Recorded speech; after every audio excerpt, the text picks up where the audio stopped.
नमस्कार साथियों, आप सभी का स्वागत है एक बार फिर से साध्य पीएससी एकेडमी में। और बिल्कुल हम हो चुके हैं एक बार फिर से लाइव। और आज जिस मुद्दे पर हम बात करने वाले हैं, बहुत सारे अच्छे हम एमसीक्यू करेंगे आज की क्लास में। और उम्मीद करता हूं कि आपने जो अपडेट वाला वीडियो होगा वो देख लिया होगा, ताकि आज का जो ये सेशन है वो आपको अच्छे से समझ आएगा। और इसके पहले आप सभी को मैं बता दूँ कि आज डेट कौन सा है आपका, तो 12 अप्रैल। और एक बार फिर से आप सभी को हनुमान जयंती की हार्दिक शुभकामनाएं।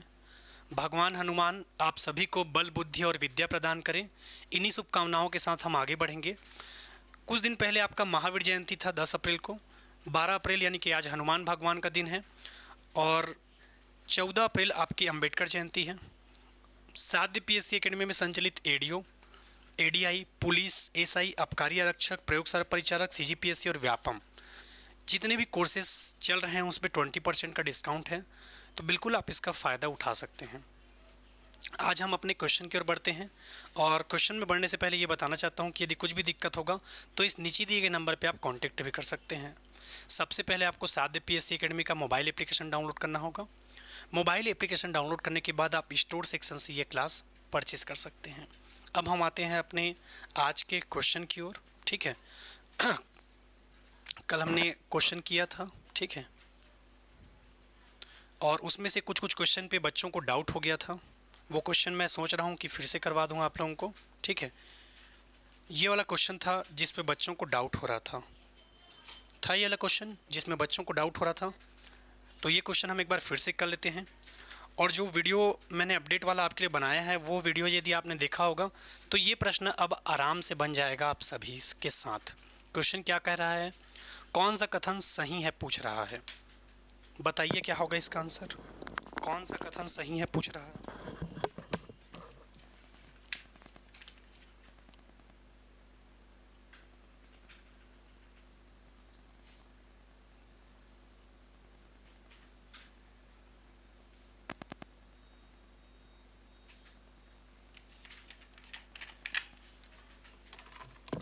क्वेश्चन कह रहा है आपसे, ग्राम पंचायत में पंच पद हेतु आरक्षण यानी कि कहाँ पर एसटी रहेगा, कहाँ पर एससी, कहाँ पर ओबीसी, लॉट पद्धति के माध्यम से जब चक्रानुक्रम में निकाला जाता है तो पंच के मामले में कलेक्टर, बिल्कुल सही है।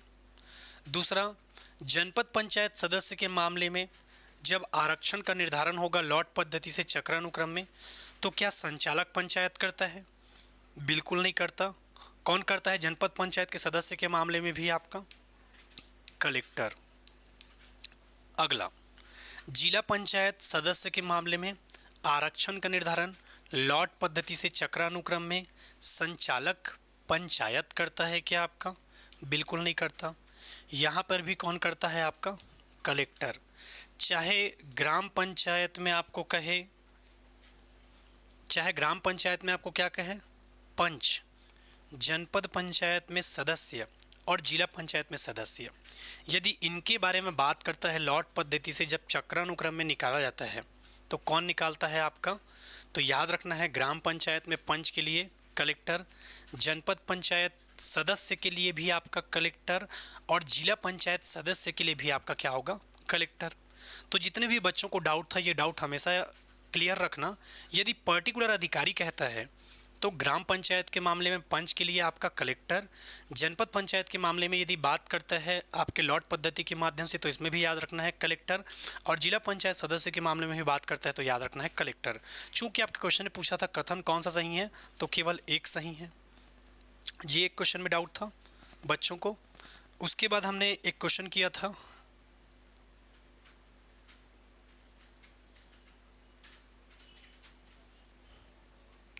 इस वाले क्वेश्चन में भी डाउट था बच्चों को। ठीक है, कुछ बच्चों ने डाउट भेजा भी था मुझे। तो ये वाला क्वेश्चन क्या कह रहा था, निम्नलिखित में से कौन सा कथन सही है। ध्यान से पढ़िए और बताइए इसका आंसर क्या हो जाएगा।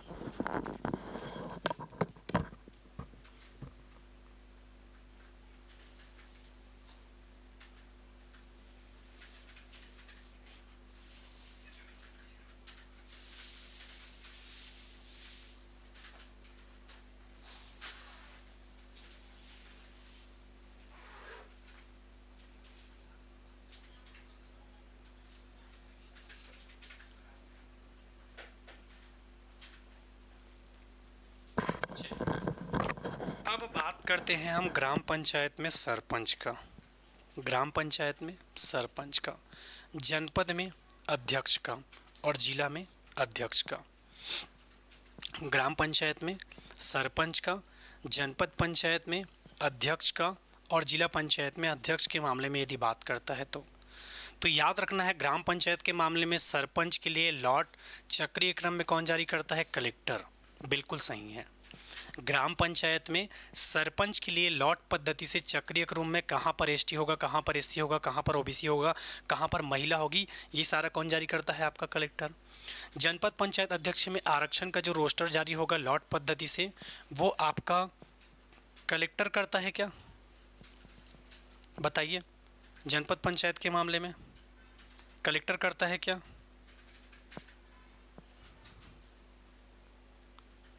ठीक है, तो यहाँ पर कौन करता है? आपका कलेक्टर करता है। कौन करता है? आपका कलेक्टर। जिला पंचायत के अध्यक्ष के मामले में यदि बात करेगा तो यहाँ पर जो आरक्षण है लॉट पद्धति के माध्यम से कौन करता है? आपका संचालक पंचायत। तो याद रखना है, ग्राम पंचायत के सरपंच और अध्यक्ष की, जनपद पंचायत के अध्यक्ष की बात करेगा तो यहाँ पर भी कलेक्टर ही करेगा, लेकिन जिला पंचायत के मामले में कौन करेगा? आपका संचालक पंचायत। तो बिल्कुल आंसर क्या हो जाएगा? 1, 2, 3। ये दोनों क्वेश्चन हमने देखा था। इसके बाद हम आगे बढ़ते हैं। ठीक है, यहाँ तक हमने कर लिया था। आज अगला क्वेश्चन जो हमें करना है वो पढ़िए ध्यान से। उप सरपंच को अपने पद से किस प्रकार हटाया जा सकता है? बताइए, इसका आंसर क्या हो जाएगा? उप सरपंच को किस प्रकार से पद से हटाया जा सकता है? चलिए बताइए, इसका आंसर क्या होगा?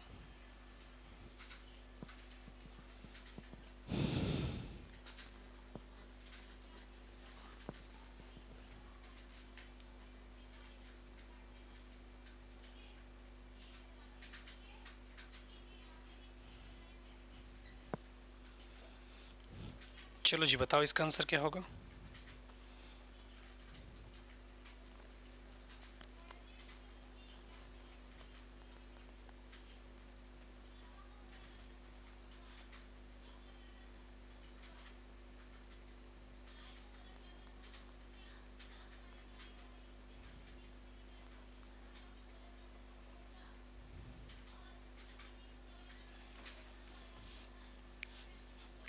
चलिए क्वेश्चन की ओर आते हैं हम। उप सरपंच के बारे में बात कर रहा है, तो उप सरपंच को पद से हटाने के तरीके कौन कौन से हैं? एक आपको याद रखना है, ठीक है, 21, दूसरा है आपका 37, तीसरा है आपका 39, चौथा क्या है? आपका 40। 21 क्या कहता है? उप सरपंच के अविश्वास प्रस्ताव के बारे में बात करता है, तो बिल्कुल आप अविश्वास प्रस्ताव के माध्यम से बात कर सकते हैं। 37 कहता है आपका त्यागपत्र, 39 कहता है आपका निलंबन और धारा 40 कहता है पद से हटाना। तो कुल संख्या के 2/3 बहुमत से, और दिया है आपका कुल उपस्थित तथा मतदान करने वालों के 3/4 बहुमत से। अगला दिया है आपका उपस्थित तथा मतदान करने वाले सदस्यों के 3/4 बहुमत से। ठीक है, तो यदि हम ऑप्शन की ओर जाएं तो कुल संख्या के 2/3 बहुमत द्वारा, उपस्थित तथा मतदान करने वाले 3/4 बहुमत के द्वारा। तो बिल्कुल कुल संख्या के आधे से अधिक ये नहीं होगा। उपस्थित और मतदान कह रहा है और 2/3 कह रहा है, तो ये भी नहीं होगा। तो आंसर क्या हो जाएगा? 2, 3 और 4। याद रखना है, धारा 21 कहता है आपके ग्राम पंचायत में सरपंच और उप सरपंच के अविश्वास प्रस्ताव की बात करता है। धारा 37 कहता है आपका त्यागपत्र, धारा 39 कहता है आपका निलंबन और धारा 40 क्या कहता है? पद से हटाना।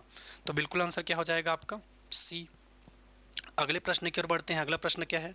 सरपंच के विरुद्ध अविश्वास प्रस्ताव के विषय में सही क्या है, पूछ रहा है। ध्यान से पढ़ो और बताओ इसका आंसर क्या हो जाएगा। क्वेश्चन थोड़ा सा बड़ा है, टाइम लगेगा, ध्यान से पढ़ो। ठीक है,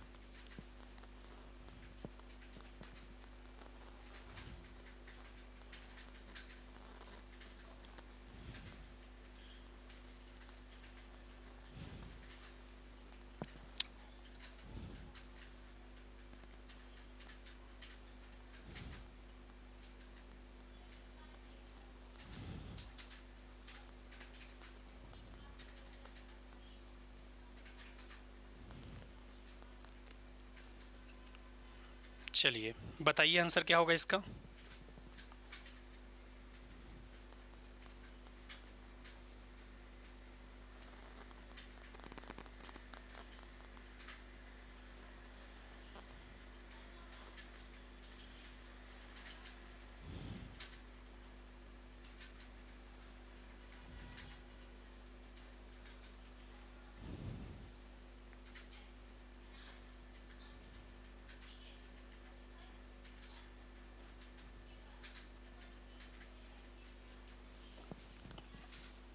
चलिए, सरपंच के विरुद्ध अविश्वास प्रस्ताव के विषय में सही क्या है पूछ रहा है। तो अविश्वास प्रस्ताव के लिए धारा कौन सा पढ़ते हैं, धारा 21। इस अविश्वास प्रस्ताव की अध्यक्षता कौन करता है यदि पूछेगा तो अध्यक्षता कौन करता है पूछेगा तो कौन करता है, आपका नायब तहसीलदार। अविश्वास प्रस्ताव की अध्यक्षता कौन करता है, नायब तहसीलदार। तो ग्राम पंचायत के प्रथम सम्मेलन की तिथि से, ग्राम पंचायत के प्रथम सम्मेलन की तिथि से 1 वर्ष के भीतर अविश्वास प्रस्ताव पेश किया जा सकता है। पूछा क्या है, सही नहीं है, तो पहला आपका सही नहीं है, 1 वर्ष के बाद पेश करना रहता है। यह उपस्थित और मतदान करने वालों के 3/4 बहुमत से पारित किया जाता है, ये तो आपका सही है, ठीक है, क्योंकि क्वेश्चन में सही नहीं है पूछा है। यह कुल सदस्यों के 2/3 से अधिक सदस्यों के द्वारा पारित किया जाता है, 1/3 2/3, ठीक है, कुल सदस्यों के 2/3 बहुमत से पारित होता है। सरपंच पंचायत में अविश्वास प्रस्ताव के विरुद्ध कलेक्टर के समक्ष अपील कर सकता है, ये तो सही है। रुको एक काम करते हैं, ऐसे में कंफ्यूजन होगा आपको।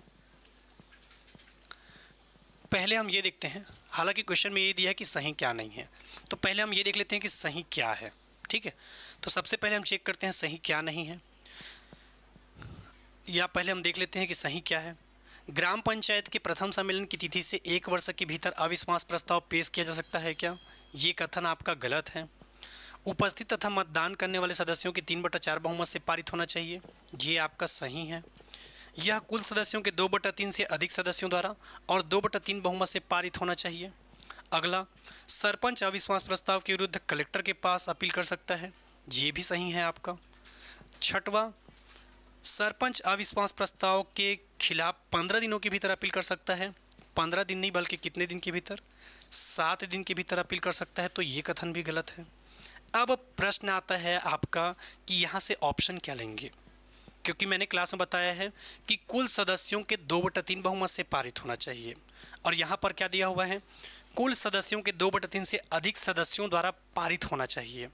तो यदि आप ऑप्शन के अकॉर्डिंग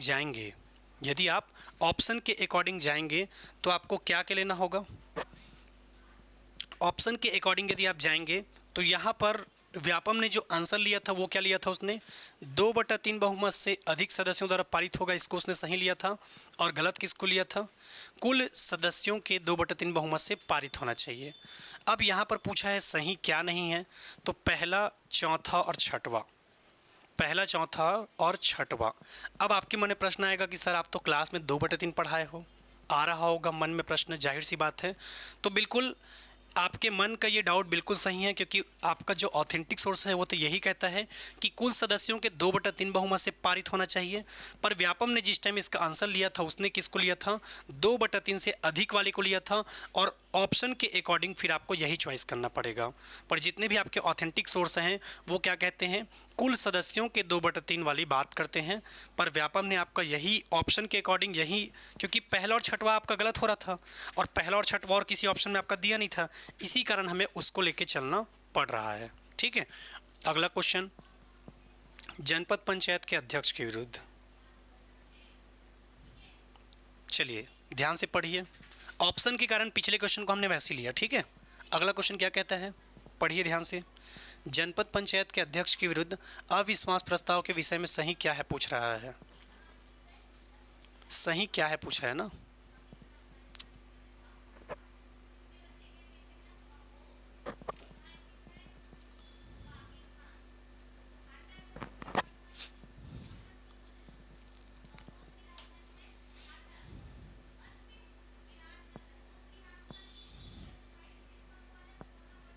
चलिए बताइए इसका आंसर क्या हो जाएगा। ठीक है, तो याद रखना है यदि यहाँ से प्रश्न पूछा जाएगा तो जनपद पंचायत के अध्यक्ष के मामले में प्रश्न पूछ रहा है कि इसके विरुद्ध अविश्वास प्रस्ताव के विषय में सही क्या है, पूछ रहा है। प्रस्ताव स्पष्ट बहुमत से पारित होना चाहिए, प्रस्ताव निरपेक्ष बहुमत से पारित होना चाहिए, प्रस्ताव कुल निर्वाचित सदस्यों के 2/3 बहुमत से पारित होना चाहिए, प्रस्ताव उपस्थित तथा मतदान करने वालों प्रस्ताव कुल निर्वाचित सदस्यों के 2/3 बहुमत से पारित होना चाहिए, सही है। प्रस्ताव उपस्थित तथा मतदान करने वाले निर्वाचित सदस्यों के 2/3, उपस्थित और मतदान में 2/3 होगा क्या, नहीं होगा। प्रस्ताव कुल निर्वाचित सदस्यों के 3/4 बहुमत से होगा क्या, नहीं। प्रस्ताव उपस्थित और मतदान करने वाले के निर्वाचित सदस्यों के 3/4 बहुमत से होगा, तो ये कथन आपका सही है। तो आंसर क्या हो जाएगा, तीसरा और छठवां। क्या हो जाएगा, तीसरा और छठवां। अगला प्रश्न, राज्यसभा के मामले में प्रश्न पूछ रहा है। राज्यसभा का एक सदस्य जिसका नाम उस जनपद के एक ग्राम की मतदाता सूची में आते है वह जनपद पंचायत का पदेन सदस्य होगा। ऑप्शन 2, जनपद पंचायत की बैठक में उपस्थित होने के लिए प्रतिनिधि नियुक्त कर सकता है। ऑप्शन 3, जनपद पंचायत की समस्त स्थायी समितियों का पदेन सदस्य होगा। बताइए आंसर क्या होगा।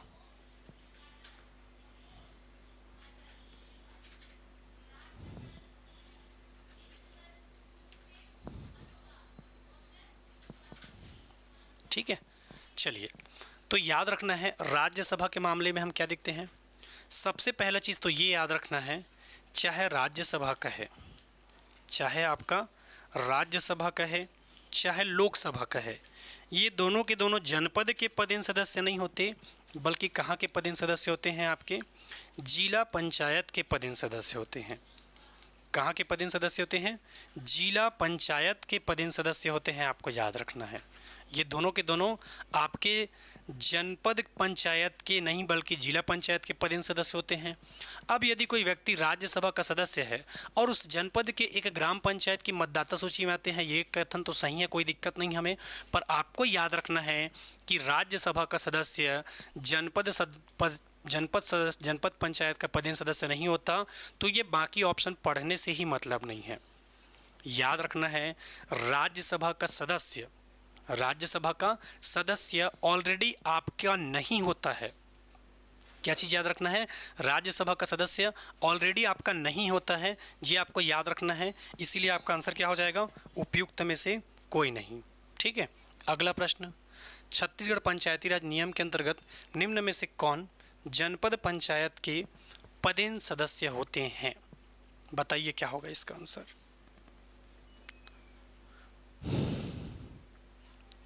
छत्तीसगढ़ पंचायती राज अधिनियम के अंतर्गत निम्न में से कौन जनपद पंचायत का, कहाँ का, जनपद पंचायत का पदेन सदस्य होता है। पहला दिया है राज्य विधानसभा का ऐसा सदस्य जिसका निर्वाचन क्षेत्र पूर्णतः नगरीय, तो ये खेल खत्म। लोकसभा के समस्त ऐसे सदस्य जो कि निर्वाचन क्षेत्र पूर्णतः नगरीय हो, इसका भी खेल खत्म। और वैसे भी आपका लोकसभा का सदस्य ऑलरेडी जनपद में पदेन सदस्य होता ही नहीं है। तीसरा, ठीक है, जनपद पंचायत के प्रादेशिक क्षेत्र के सरपंचों का 1/5 यानी कि 1/5 या 20%, 1/5 या 20% चक्रानुक्रम में 1 वर्ष की कालावधि के लिए रहते हैं। ठीक है, तो बिल्कुल आंसर क्या हो जाएगा, केवल 3। अगले प्रश्न को पढ़िए ध्यान से और बताइए इसका आंसर क्या हो जाएगा। ये क्वेश्चन थोड़ा सा बड़ा है, पहले इसमें चॉइस कर लो कि क्या क्या होगा आपका आंसर, सही आंसर।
ये क्वेश्चन देख के आपको पहले मैंने कहा था कि कौन कौन से सही हैं, ये देख लेना।